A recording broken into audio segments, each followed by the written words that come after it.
په ډېرې علاقې کې دا یو رسم موجود دی چې هغه د 10 محرم په ورځ باندې قبرستان ته ځي او دا عموما د پنجاب علاقہ کوم ځای کې چې روافض موجود دي دغه داس چرګو دا قبرستان ته لور شي بیا په یو وخت کې پابندې بتۍ ولګوي ډیوی بالکو د قبر صفایي وکړو او پابندې خوراکي تقسیموي والی کی ورکی ته ورکوي ستر ته ورکوي او داسې په دغه غرض باندې د نور خرافات کو کسې دغه شهید شریعت سره هیڅ تعلق نشته یو رز خاص کول او په دارز باندې دغه صفوی مقصودی ګڼل لازم ګڼل چې په دارز باندې صفوی ضروری دي دارز باندې دا شاینه تقسیمول ضروری دي دا بدعت دی شریعت کې دغه بالکل گنجائش نشته او ځنه خلق دا کو چې قبرستان ته لور شي پاکه البته هغه وشه اګان چې په لیار کې تاګ روتا کې مسلاوي صفا کول ضروری دي خو کیم هغه ونه یا هغه وشه چې په قبر باندې د پوسوي هغه ما کټ کوي اخو د الله تعالی عبادت کو قبر ولته سکون ملاويږي خو هغه خاص طبقه هغه وشه کټ کوي هغه ونه کټ کوي چې د میش قبر ولته سکون نشي ملاو دمره ظالم سوچتای دی او بل دا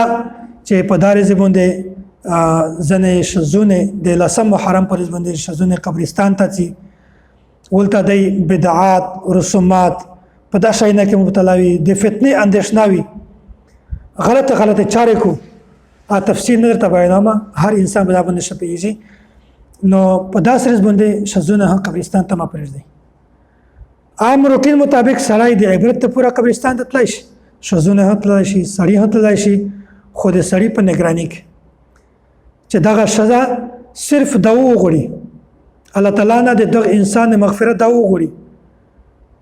الله تعالی ته یو نیک سړی په تور وسیله پیش کو او نور دا چاته سجده لګوي یا تشه په خپل پر سلاوي یا په تشه پر سلاوي یا څه خرافات کو دغه د سړی په نگرانی کې دغه تک ضروری دی او بل داسې شزونه چې هغه په دا شاینه کې مبتلا په دا باندې رسول الله صلی الله علیه وسلم لعنت ولري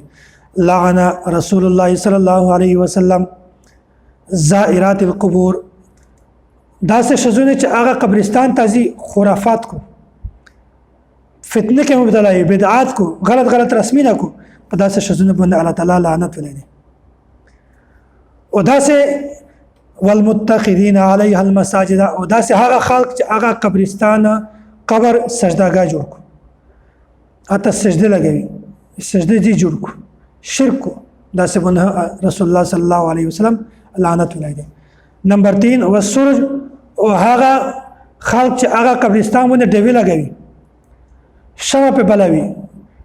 ګربتۍ په بلوي یور په بلوي په داسې خلق باندې رسول الله صلی الله علیه وسلم لعنت ولایي نو میشتو څه په چاردو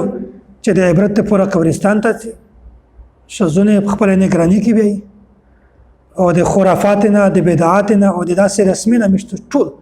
هر انسان زونه بچو نو په چاردو چې سړی صرف محرم کې نه بلکې هر وخت کې همیشه یا هر هفته کې هر میاشت کې قبرستان ته تک ضروری دی چې آیا قبر خو خراب شوی نه وي دا ورته وکړي دغه حق دی